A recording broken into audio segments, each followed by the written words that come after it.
एक आदमी cruise liner पर खड़ा था और पेशाब करने ही वाला था। तभी अचानक उसने डर के मारे सामने दर्जनों मीटर ऊंची एक विशाल लहर देखी। वह तुरंत अपनी पत्नी को लेने और खुद को बचाने के लिए डेक की ओर भागा, लेकिन दरवाजा खोलते ही उसने देखा कि उसकी पत्नी ने उसे धोखा दिया है। इससे पहले कि वह कुछ समझ पाता, डेक टूट गया और वे समुद्र की गहराई में खींचे चले गए।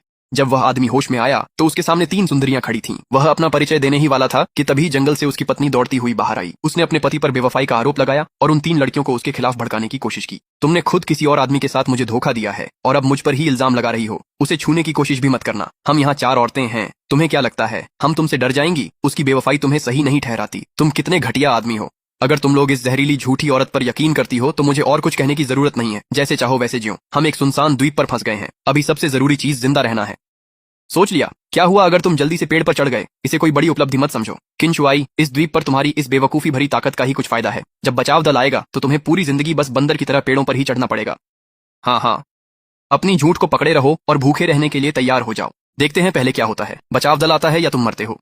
किंशुआई, ताने मारना बंद करो। हम एक आलीशान लाइनर जहाज पर यात्रा कर रहे थे। एक दिन भी नहीं बीतेगा कि सैटेलाइट के जरिए हमें ढूंढ लिया जाएगा। बचाव दल पहले ही रास्ते में है। बिल्कुल सही, मेरे 10 लाख फॉलोअर्स हैं।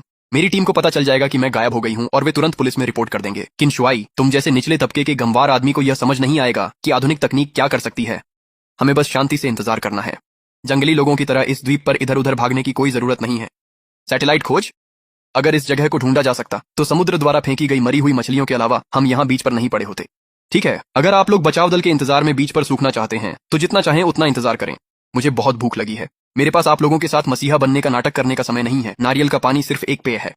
जीवित रहने के लिए प्रोटीन की जरूरत है। मुझे कुछ समुद्री मछलियां पकड़नी होंगी। बिल्कुल सही, पकड़ ली। शाम तक ये तकनीक की दीवानी लड़कियां समझ जाएंगी कि पेट की गड़गड़ाहट बचाव हेलीकॉप्टर के पंखों की आवाज से ज्यादा तेज होती है। क्या तुम मुझे थोड़ी मछली दे सकते हो? क्यों दूं? मैंने देखा कि तुमने सुमन को बचाया। तुम मुझे मछली दोगे और अगर वह तुम पर मुकदमा करती है तो मैं तुम्हारी मुख्य गवाह बनूंगी। जरूरत नहीं है, उसके पास कोई सबूत नहीं है। वह मेरा कुछ नहीं बिगाड़ सकती। तुम्हें अदालत से डरने की जरूरत ही नहीं है क्योंकि हम यहाँ से बाहर नहीं निकल पाएंगे। तुम्हें क्या पता है? मैंने कप्तान की बातें सुनी थीं। इन पानी में एक अजीब चुंबकीय क्षेत्र है। रडार और सभी उपकरण खराब हो गए। वह टक्कर आत्मघाती थी। इसमें कोई आश्चर्य की बात नहीं है कि समुद्र तट इतना साफ है। ऐसा लगता है कि यह दुनिया से कटी हुई एक बर्बाद जगह है।